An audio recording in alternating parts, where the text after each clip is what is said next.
Retro ஆன்மீகம் நேயர்களுக்கு வணக்கம். நான் உங்கள் பிருந்தா சங்கர். இன்று நம்மோடு சிறப்பு விருந்தினராக இணைந்திருப்பது ஜோதிடர் மற்றும் life coach Jaya Ravi madam அவர்கள். வணக்கம் மேம். வணக்கம்மா. எப்படி இருக்கீங்க? சூப்பராக இருக்கேன்மா. நீங்கள் எப்படி? நல்லா இருக்கேன் மேம். குரு பகவான் வந்தாலே மக்கள் ரொம்பவே ஒரு சந்தோஷ நிலை அடைவாங்க. ஏன்னா சனி பயிற்சினால பல விஷயங்களை அவர்கள் ஃபேஸ் பண்ணக்கூடிய ஒரு நிலை இருக்கும். இப்போ இந்த குரு பகவான் அனைத்து மக்களுக்கும் எந்த மாதிரியான நல்ல விஷயங்களை முதல்ல செய்ய இருக்கிறார்? ரொம்ப நல்ல கேள்வி. அதாவது குரு பயிற்சியில் இது சிறப்பான குரு பயிற்சி. ஏன்னா உச்ச குரு அப்படிங்கிறது 12 வருஷத்துக்கு ஒரு தடவை வரக்கூடிய விஷயம். இது ரொம்ப அற்புதமான பயிற்சி. ஏன்னா தன்னுடைய அந்த உச்ச வீட்டில் குரு அமரும் பொழுது அவருக்கு ஒரு தனி பவர் அந்த இடத்துல கிடச்சிடுது. இப்போ குரு பகவான் அப்படின்னாலே நம்ம எல்லாத்துக்குமே அவர் தான். நம்மளோட ஜாதக கட்டத்தில் பார்த்திங்கன்னா கிட்டத்தட்ட 9 வீடுகளுக்கு அவருடைய ஆளுமை அப்படிங்கிறது இருக்குது. நம்மளுக்கு பணம் வேணுமா, குரு பகவான் தான். குழந்தை வேணுமா, குரு பகவான் தான். கல்யாணம் ஆகணுமா, குரு பகவான் தான். நமக்கு ஏதாவது அதிர்ஷ்டம் வேணுமா, பாக்கியம் வேணுமா, அதுக்கும் குரு பகவான் தான். நம்மளுக்கு ஏதாவது ஆசைப்பட்ட விஷயங்கள்லாம் நிறைவேறணுமா, லாபம் வேணுமா, அதுக்கும் குரு பகவான் தான். ஸோ இந்த 5 பாவங்களையும் அவர் கையில் எடுத்துக்கிறாரு. மேலும் அவர் பார்க்கக்கூடிய பாவங்கள்ங்கிறது 3 பாவம், அப்போ 8. அவர் உட்கார்ந்துருக்கிற பாவம் 9. அப்போ மொத்தம் 12 கட்டத்தில் 9 கட்டத்துக்கு அவருடைய ஆளுமை தான் இருக்குது. ஸோ அவருடைய தயவு இல்லாமல் எதுவுமே பண்ண முடியாது. அவர் முழு சுபர் தான். ஜோதிடத்தில் அவருக்கு ஒரு தனி அந்தஸ்து. அவர் யாருன்னா தேவகுரு. குருங்கிறது நம்ம எல்லாரும் தட்சிணாமூர்த்தி அப்படிலாம் சொல்கிறோம். ஆனால் தட்சிணாமூர்த்தி கிடையாது. குரு அப்படின்னாலே ப்ரஹஸ்பதி தான். ஸோ அந்த ப்ரஹஸ்பதி அப்படின்னு சொல்லக்கூடிய அந்த தேவகுரு நமக்கெல்லாம் நல்லதை பண்ண தான் வராரு. ஏன்னா நம்ம ராசி மண்டலத்திலே பார்த்திங்கன்னா, அதாவது மற்ற கிரகங்களை, சூரியன் சந்திரன் இந்த 2 கிரகங்களையும் நம்ம கண்ணால் பார்க்க முடியும் எல்லாருமே. குரு பகவானையும் இரவு நேரங்களில் அவரையும் நம்ம பார்க்க முடியும். இந்த பூமிக்கு அருகாமையில் அவர் வரும்பொழுது நிச்சயமாக ஒரு நல்ல அந்த புவியீர்ப்பு சக்தி இதெல்லாம் சொல்கிறாங்க இல்லையா, அதுதான் இங்கே வேலை பண்ணுது. ஸோ நம்ம பூமியில் வாழக்கூடிய அத்தனை ஜீவராசிகளுக்கும் அவருடைய கடாட்சம் அப்படிங்கிறது கண்டிப்பாக இருக்குது. ஆனாலும் அந்த குரு பகவான் எல்லோருக்கும் நல்லது செய்வாரா அப்படின்னால அங்கே ஒரு கேள்விக்குறி. ஏன்னா எல்லா லக்னங்களுக்கும் அவர் நல்லது செய்வதில்லை. அவர் முழு சுபராக இருந்தாலும் சில லக்னங்களுக்கு அவர் கொஞ்சம் கெட்ட விஷயங்களை பண்ண தான் பண்ணுவார். இருந்தாலும் இந்த குரு பயிற்சி அப்படிங்கிறது ஒரு சிறப்பான குரு பயிற்சி. கண்டிப்பாக மேம். ஒவ்வொரு ராசிக்கும் எப்படி இருக்குது அப்படின்னு ராசி ரீதியாக பார்த்துடலாம். ஜூன் 2ஆம் தேதி குரு பயிற்சி ஆரம்பிக்குது. இந்த குரு பயிற்சியில் எந்த மாதிரியான நல்ல விஷயங்கள்லாம் மேஷராசினருக்கு நடக்க இருக்கு? மேஷராசி நேயர்களுக்கும் மேஷ லக்னத்தில் பிறந்தவர்களுக்கும் நான் பொதுவாகவே 2 பேருக்குமே சொல்கிறேன். அது ராசியாக இருந்தாலும் எடுத்துக்கலாம், லக்னமாக இருந்தாலும் எடுத்துக்கலாம். இந்த 2026 குரு பயிற்சி நல்ல பயிற்சியாக அமையும். ஏனென்றால் இவங்களுக்கு குரு பாக்யாதிபதி. இந்த மேஷ ராசி லக்னத்தில் பிறந்தவர்களுக்கு குரு பாக்யாதிபதி, அவரே விரையாதிபதியும் ஆகி அவர் 4ஆம் இடம் என்ற சுகஸ்தானத்தில் உச்சமாறாரு. அப்போது இது ஒரு நல்ல காம்பினேஷன். குரு இவங்களுக்கு தனிப்பெரும் யோகாதிபதினு சொல்கிறாங்க. அப்போ அந்த யோகாதிபதி சுகஸ்தானத்தில் உச்சமடையும் போது கண்டிப்பாக நல்ல பலன்களையே கொடுக்க வருவார். அதுலேயும் இந்த குரு பயிற்சி ரொம்ப ஸ்பெஷல் அவங்களுக்கு. ஏன்னா இது 12 வருஷத்துக்கு ஒரு தடவை நடக்கக்கூடிய ஒரு பயிற்சி அப்படிங்கிறதுனால உச்சம் அடையக்கூடிய குரு. அப்போ உயர்கல்வி படிக்கணும்னு நினைக்கிறவங்களுக்கு இது ஒரு நல்ல காலமாக இருக்கும். வெளிநாடு சென்று படிக்கணும்னு நினைக்கிறவங்களுக்கு இது நல்ல காலம். அதே சமயம் இவங்களுக்கு ப்ரமோஷன்ஸு, ஜாப் சேஞ்சு, வெளிநாட்டில் போய் வேலை பார்க்குறது ரொம்ப நாளாக ட்ரை பண்ணிகிட்ருப்பாங்க. இப்போ அதுக்கெல்லாம் காலம் இவங்களுக்கு ரொம்ப நல்ல இருக்குது. அதே மாதிரி தாயாருடைய அனுகூலம் கிடைக்கும். ஏன்னா அந்த 4ஆம் இடம்ங்கிறது தாயார் ஸ்தானம், கல்வி ஸ்தானம். அதே மாதிரி வீடு கட்டணும்னு நினைக்கிறவங்களுக்கு வீடு கட்டலாம், வண்டி வாகனங்கள் வாங்கலாம்.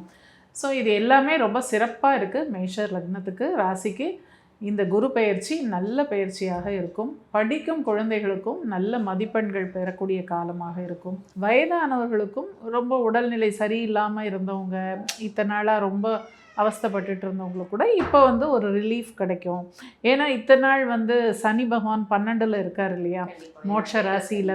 அப்போ கொஞ்சம் சில கஷ்டங்களை அவர் கொடுத்துட்டு தான் இருந்தார். ஆனால் இப்போ குரு அந்த சனி பகவானை பார்க்கும்போது சனியும் வந்து இப்போ நல்ல பலன்களை கொடுக்க ஆரம்பித்து விடுவார். ஸோ மொத்தத்தில் இந்த குரு பெயர்ச்சி உங்களுக்கு சிறப்பாகவே இருக்கும் என்று சொல்லலாம். கண்டிப்பா மேம். நீங்க நிறைய நல்ல பலன்கள் வந்து குரு பகவான் கொடுக்கவிருக்காங்க அப்படின்னு சொல்றீங்க.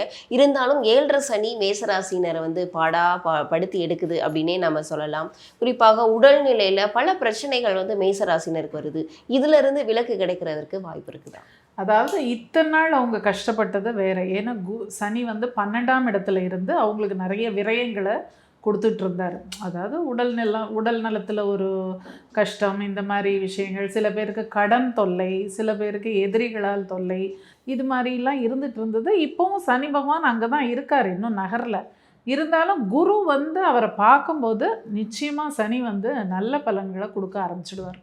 எப்போவுமே இப்போ ஒரு ஸ்டூடெண்ட்ஸு டீச்சர் ரிலேஷன்ஷிப்லேயே பாருங்களேன், கிளாஸில் வந்து டீச்சர் இல்லைன்னா குழந்தைங்க ஒரு மாதிரி குறும்புத்தனம் பண்ணுவாங்க. டீச்சர் வந்த உடனே எல்லாம் கப்சிப்புன்னு அடங்கிடுவாங்க. அது மாதிரி தான் குருங்கிறவர் யார்? ஒரு ஆசிரியர், வழிகாட்டி.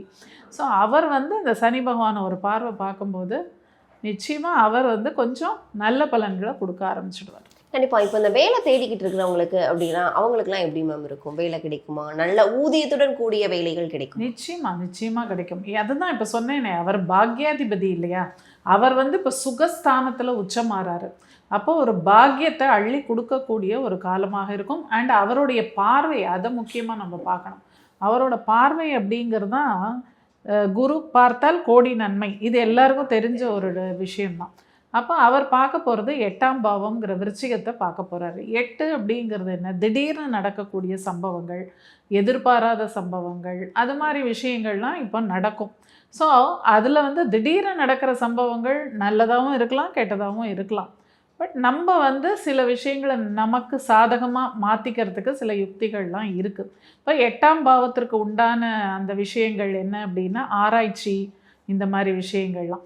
அப்போது ஏதோ ஒரு இவங்க துறை சார்ந்த விஷயத்தில், இல்லை இவங்க படிக்கிறவங்களா இருந்தால் ஒரு ரிசர்ச் ஓரியன்டாக ஏதோ ஒரு விஷயத்தை இவங்க பண்ணாங்கன்னா அது வந்து 8ஆம் பாவத்தில் நல்ல பலன்களை கொடுத்துரும். அதே சமயம் இந்த 8ஆம் பாவம் அப்படிங்கிறது தொழில் ஸ்தானத்துக்கு இது 11ஆம் இடம். அப்போ தொழில் லாபம் அது மாதிரி கிடைக்கும். அதுக்கப்புறம் அவர் 10ஆம் பாவத்தையும் பார்க்க போகிறாரு சனி பகவான். 10ஆம் பாவத்தை பார்க்கும்போது நேச்சுரலி அவங்க உத்தியோகத்தில் நல்ல ஒரு மேன்மையெல்லாம் கிடைக்கக்கூடிய காலமாக இருக்கும். அதே சமயம் 12ஆம் பாவத்தையும் பார்க்க போகிறாரு. ஸோ சுப விரயமாக மாற்றிக்கிறது நம்ம கையில் தான் இருக்குது. ஏன்னா 4ஆம் இடம்ங்கிறது வீடு வாசல் சொன்னேன். ஸோ அப்போ அந்த விரயத்தை வந்து ஒரு நல்ல இன்வெஸ்ட்மெண்ட்டாக இவங்க பண்ணி சுப விரயமாக மாற்றிக்கலாம். ஸோ சிறப்பாகவே இருக்கும். குரு பயிற்சியை கண்டு பயப்படவே வேண்டாம். எல்லாரும் குருவுக்காக தான் காத்துட்ருக்காங்க. ஸோ நிச்சயமாக இந்த பயிற்சி அவங்களுக்கு நல்லதாகவே இருக்கும். இவர்களுக்கு கூடுதல் ஒரு பலம் பெறதுக்கு எந்த தெய்வத்தை வழிபட்டால் இன்னும் சிறப்பாக இருக்கும்? தெய்வம் அப்படின்னா பொதுவாகவே இந்த மேஷம் இதில் பிறந்தவங்களுக்கு வந்து முருகப்பெருமான் வழிபாடு எப்போவுமே சிறப்பு அவங்களுக்கு. ஆனால் இந்த குரு பயிற்சிக்கு ஒரு சிறப்பு வழிபாடு இருக்குது, அதை நான் சொல்கிறேன். அது எல்லாருமே பண்ணலாம். அதாவது மேஷத்தில் பிறந்தவங்க மட்டும் இல்லை, 12 ராசிகளிலும் லக்னங்களிலும் பிறந்தவர்கள் அனைவருக்கும் பொதுவான ஒரு வழிபாடு நான் சொல்கிறேன். நீங்கள் வந்து ஆரம்பத்திலேயே சொன்னது என்ன அப்படின்னா 12 ராசியினருக்கும் வந்து ஒரே வேண்டுதல் தான் அப்படின்னு சொல்லிட்டு ஒரே வந்து தெய்வ வழிபாடை மேற்கொண்டால் இந்த குரு பயிற்சியில் அவர்களுக்கு ரொம்ப சிறப்பாக இருக்கும் அப்படின்னு சொல்லியிருக்கீங்க. அது என்ன தெய்வ வழிபாடு அப்படின்றதையும் சொல்லிடுங்க. அந்த ரகசியத்தையும் சொல்லிடுறேன். அதாவது நான் அந்தந்த ராசி லக்னத்துக்கு ஒரு தெய்வம் சொன்னேன், அது பண்ணுங்க, அது எப்பவும் பண்ணுறது பண்ணிட்டுருங்க. ஆனால் இந்த குரு பயிற்சி ரொம்ப சிறப்பான குரு பயிற்சின்னு நான் ஏன் சொல்கிறேன் அப்படின்னா, இது 12 வருஷத்துக்கு ஒரு தடவை தான் இந்த உச்ச நிலைக்கு அவர் வரார். அப்போ இந்த கடகம்ங்கிறது என்ன? மோட்ச ராசி. இங்கே வந்து குரு பகவான் இதை வந்து என்ன சொல்கிறாங்க? தாயார் ஸ்தானம்னு சொல்கிறாங்க. இங்கே தான் தாயாரோட கருவறை அப்படிங்கிறதும் இந்த கடகம் தான். அப்போ அந்த தாயாரோட கருவறையில் இருக்கிற குழந்தைக்கு உயிர் நாடி துடிப்பை கொடுக்குறவரே குரு பகவான் தான். அந்த குழந்தைக்கு மட்டும் இல்லை, மனித பிறவிக்கு மட்டும் இல்லாமல் எல்லா ஜீவராசிகளுக்கும் அந்த உயிர் துடிப்பு அப்படிங்கிற விஷயத்தை கொடுக்கறதே குரு பகவான் தான். அப்போது அவரை ஜீவகாரகன்னு நம்ம சொல்கிறோம். இப்போ அப்படிப்பட்ட ஒரு நிலையில் அந்த குரு பகவான் வந்து இங்கே அமரும் இந்த இடம் ரொம்ப சிறப்பான இடம். அதுலேயும் இந்த பூச நட்சத்திரம் அப்படிங்கிறது ரொம்பவே சிறப்பான ஒரு நட்சத்திரம். பெரிய பெரிய மகான்கள்லாம் பார்த்திங்கன்னா அந்த பூச நட்சத்திரத்தில் பிறந்தவங்க தான் இருப்பாங்க. 3 நாயன்மார்கள், அது மாதிரி பெரிய பெரிய மகான்கள், அவங்களுடைய நட்சத்திரம்லாம் பார்த்திங்கன்னா மோஸ்ட்லி பூசம் தான் இருக்கும். ஸோ ராமலிங்க அடிகளார் அவங்கள்லாம் வந்து சமாதி நிலை அடைஞ்சது இந்த பூச நட்சத்திரத்தில். ஸோ அப்படிப்பட்ட ஒரு சிறந்த இந்த நட்சத்திரத்தில் குரு பகவான் சஞ்சாரிக்கும் பொழுது இது ஒரு சிறப்பான கடகம் என்பது ரொம்ப அதி உன்னதமான ஒரு ராசி. இது வந்து எப்படி சொல்கிறாங்கன்னா, இந்த பூமியை வந்து தாங்கி பிடிக்கிறதே இந்த கடக ரேகையும் மகர ரேகையும் தான் சொல்லுவாங்க. இந்த 2 ரேகை ரொம்ப முக்கியமான இடங்கள். ஸோ அதனால் இந்த இடத்துல வந்து நம்ம யாரை வழிபட்டால் சிறப்பு அப்படின்னு பார்த்தீங்கன்னா, மகான்கள், சித்தர்கள், இந்த மாதிரி ஜீவ சமாதி அடைந்த இவர்கள்லாம், இந்த பெரிய பெரிய மகான்களை போய் வழிபடுறது அப்படிங்கிறது இந்த குரு பயிற்சிக்கு ரொம்ப சிறப்பான வழிபாடு. இது எல்லா லக்னம் ராசியில் பிறந்தவர்களும் இது செய்யலாம். ஏன்னா இங்கே வந்து மகான்கள் தான் வந்து நமக்கு தெய்வத்தினுடைய தூதுவர்கள் அப்படின்னு சொல்கிறோம். அவங்க மனசு வச்சா தெய்வத்துக்கிட்டே போய் ரெக்கமெண்ட் பண்ணலாம், இவங்களுக்கு வந்து நல்லது பண்ணுங்க, இவங்க ரொம்ப நல்லவங்க அப்படின்னு அவங்க சொன்னால் தெய்வம் இறங்கி வந்து கேட்கும். ஸோ அதனால தான் இந்த குரு பயிற்சிக்கு ஸ்பெஷலாக எல்லாருமே மகான்கள் வழிபாடு, சித்தர்கள் வழிபாடு பண்ணுங்க. உங்களுக்கு ரொம்ப நல்ல ஒரு யோகத்தை வந்து அள்ளி கொடுப்பாங்க இந்த மகான்கள் அப்படின்னு சொல்லி எல்லா லக்னம் ராசியில் பிறந்தவர்களும் இந்த குரு பயிற்சியினால் உன்னதமான பலனை பெற்று சந்தோஷமாக இந்த வருடத்தை கழிக்க வேண்டும் என்பது என்னுடைய பிரார்த்தனை.